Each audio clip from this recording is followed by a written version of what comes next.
சத்தத்தை கேட்கிற ஆண்டவருடைய பிள்ளைகளே, பல பக்கத்துல நீங்கள் தோல்வியை அனுபவித்து என் வாழ்க்கை அந்த தோல்வியிலே முடிஞ்சு போயிருச்சு, நம்ம தோத்துட்டோம், நம்ம ஃபெயில் அப்படி நினைச்சாலும் ஆண்டவர் இன்னொரு வழியை நிச்சயமாய் உங்களுக்காக கர்த்தர் ஆயத்தப்படுத்துவார்.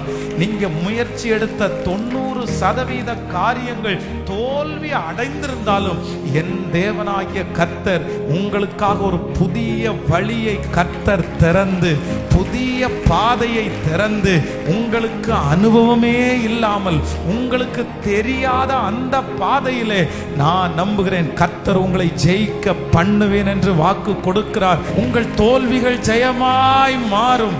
உங்கள் தோல்விகளை கர்த்தர் ஜெயமாய் மாற்றுவார். நீங்கள் தோற்று போன அதே இடத்திலே கர்த்தர் ஒரு நாள் உங்களை ஜெயிக்கிறவர்களாய் நிற்க பண்ணுவார். தோல்வி நிரந்தரமானது அல்ல. தோல்வி உங்களுக்காக குறிக்கப்பட்டது அல்ல. கலங்கி போய் வந்திருக்கிற ஆண்டவருடைய பிள்ளைகளுடைய கரத்தை பிடித்து கர்த்தர் வாக்கு கொடுக்கிறார், இல்லை, நான் சீக்கிரமாய் உன்னை ஜெயிக்க பண்ணுவேன். அந்த வார்த்தை உறுதிப்படுத்தப்படுகிறது.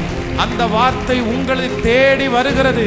ஆண்டவரே, எங்களை எல்லா இடத்திலையும் ஜெயிக்க பண்ணுகிற கர்த்தர் அவர்.